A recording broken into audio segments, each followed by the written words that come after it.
Hello and welcome to another Raggy's Beers, Wines and Spirits review. I wasn't going to do a second review tonight. I just picked a bottle out from the shed and it's my bottle of Homebrew on the rocks mixed berry cider. So I thought I'll pour a pint out and we'll have a look, see how it's going. So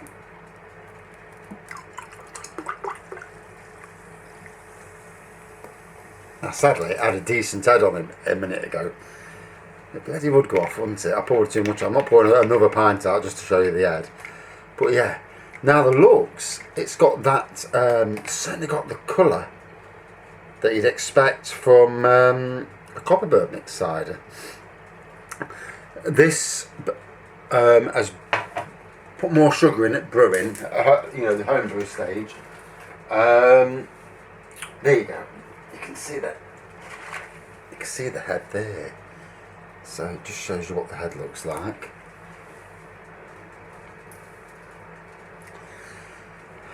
Right.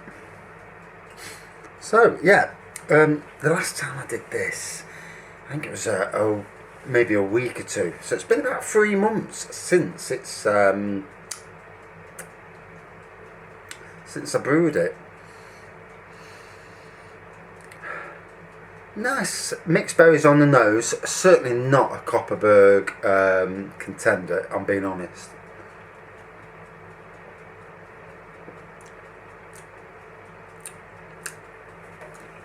Bit more body in it this time, and good taste as well. Got to give it on that. The taste is there. Not as good on the nose. I don't think it matches up to the commercial quality of Copperberg. But saying that, for a mixed berry cider, that's actually quite nice.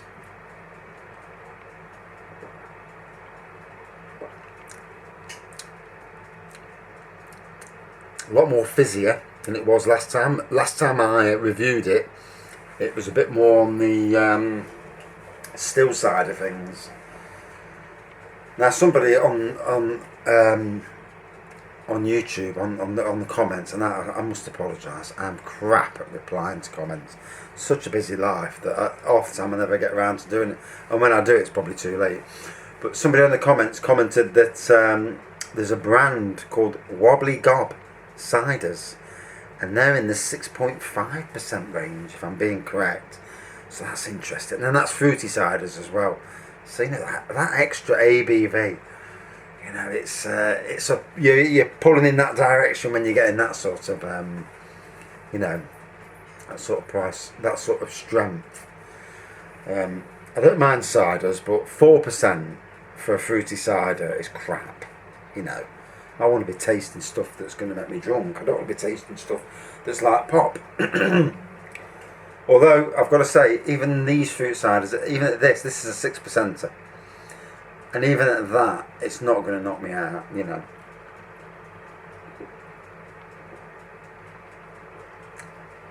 Oh. So yeah, definitely tasting the alcohol this time in it.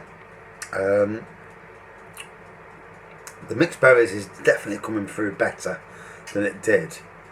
I did have a slight issue when I barreled it, that some of the bottles were not showing the... Because what it is, you brew it first and then you add the concentrate of strawberry afterwards, which, if I'm being honest, I don't like that way of doing it. Magnum do a strawberry cider and it's strawberry from the off, and I tell you what, it's potent as they come, and probably the best strawberry cider that I've ever tasted. And if you up the ABV, God, I hate my hair. But if you up the ABV with sugar, then you have got a very potent cider. I brewed it, and bottled it, but I didn't add sugar at the bottling because I was new to home brewing at that stage, and that would have fizzied it. That would have made it fizzy. As it was a still cider. And 1 litre, and I drank 1 litre one night and it knocked me out. And the wife says to me, "Don't you bloody drink that again." So I drank another litre another night and did the same. Just wiped me out clean. And that's 2 pints. 2 pints, and it just wiped me out. God knows what the strength was, what it turned out to be. And ended up giving most of it to the neighbour next door, just outside this window. And they loved it. Yeah, they would do. Free beer. Right? So, this is reminiscent of that, but it's sparkly rather than flat still. And this also has got some wallop to it. I can feel it, you know.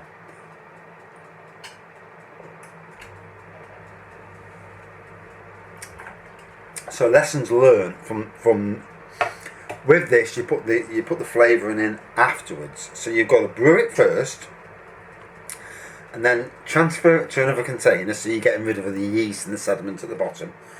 Add this stuff, and then you've got to shake the bugger about a bit. Get it shaken. Leave it a day or two. Shake it. I added it, shook it a little bit, and then bottled it up. And that's my mistake.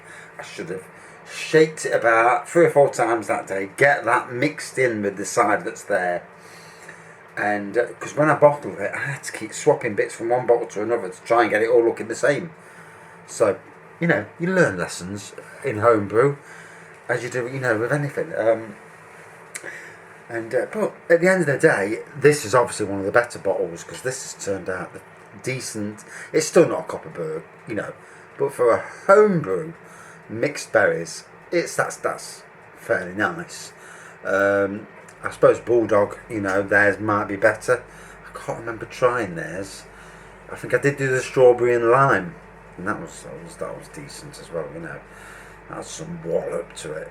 And unfortunately, I'm a person who does not like low alcohol stuff, so I'll wallop a bit in, a bit more sugar in, just to get that content up. I don't want to be drinking low stuff, or I want something that's gonna, you know, after a pint and I'm there thinking, bloody hell, that's getting me a good, you know, a good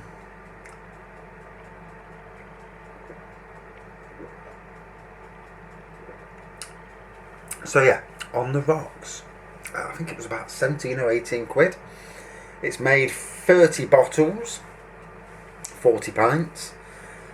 And yeah, overall I'm happy. That to me has turned out exactly how I wanted it.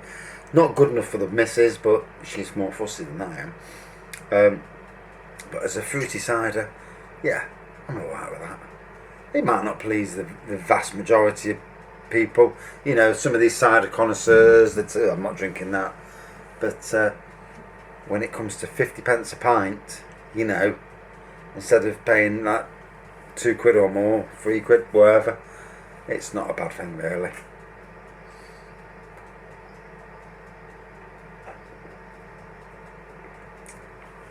So, on the pour, it did have a good head on it. It did recede quite quickly, but that's ciders for you. They do, you know, ciders don't really get much of a head on them. Good carbonation and lacing to start off with. I can still see the lacing there coming up the glass.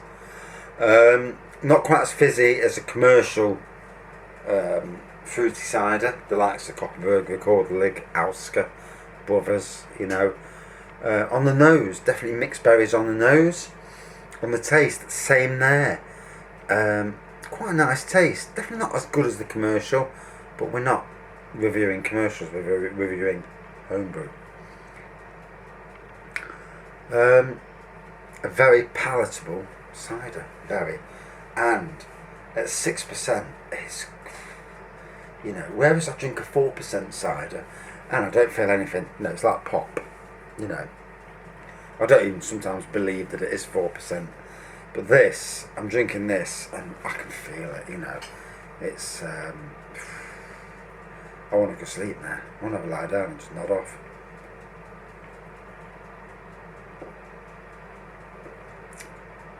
I'm going to put a film on in a minute for me and my little one to watch while my wife's at the exercise classes. So I'll put that on and you watch it. Half an hour in, I'll be fast asleep, snoring. But in that life. So yeah, out of 5. Right. The kit itself, yeah, I'm happy with the kit. I'm not happy with the concentrate, the little bag of concentrate. why not have that in at the start? Would it make much difference putting it in at the start? It probably would feel. It would probably taste better at the start. You know, I don't know. The key to this is to let it mature. Don't be too eager. Give it 2 or 3 months. You know, and then you get a cider that's of a quality that's comparable. It's not as good, but it's decent enough, you know, quality. Out of 5 then. I'm going to give it about a 4.5 out of 5. Not bad, but, you know, pretty decent for a homebrew cider. Not the best one I've done. I think Bulldog's Toffee Apple Cider is the best cider kit that I've ever made. And second place was Magnum's Strawberry Cider Kit. That was something else. Bloody hell, whatever they put in that, it just knocked the hell out of me, you know. Whether it did the same these days, because obviously then in them days I didn't drink half as much. But you do drink a lot when you watch football, you know, which I will be doing tomorrow night when it's Chelsea versus Arsenal, Europa Cup final. Can't wait for that match.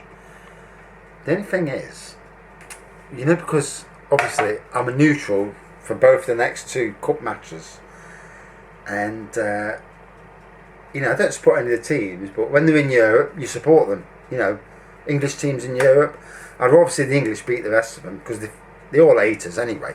So, and you know, for us to beat them, it's something else. Even if half the players are, you know, aren't English. But I'll get there in a minute. I will. Where am I going with this? I've lost it. Don't you just hate when you lose it? But yeah, as a neutral, it's hard to. When you play in a foreign team, and they go 1-up, and then you know there's you watch it, you think, oh come on, you know, there's that anticipation, and there's the worrying that they're going to win. And there's all that. When it's 2 English teams, yeah, who do I support here? Who do I want to win?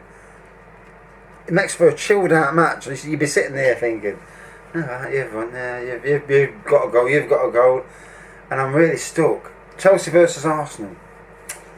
I think Arsenal deserve a big time win. They got to they got to the final or semi-finals, and they deserve the win. So I'm going to go Arsenal for the Europa League. For the Champions League,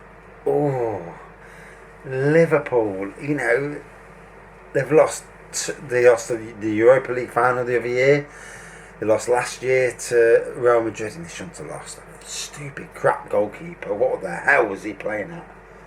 Hey, he must have been paid off. But then you got Tottenham with all that English players in there, and yes, it's their first time. And as a Forest fan, we've got issues with Tottenham because of Paul Gascoigne and his dirty little filing back in 1992 in the FA Cup final, which we should have won. But he injured one of our blokes. So our bloke went off and injured, you know, and dirty tackles.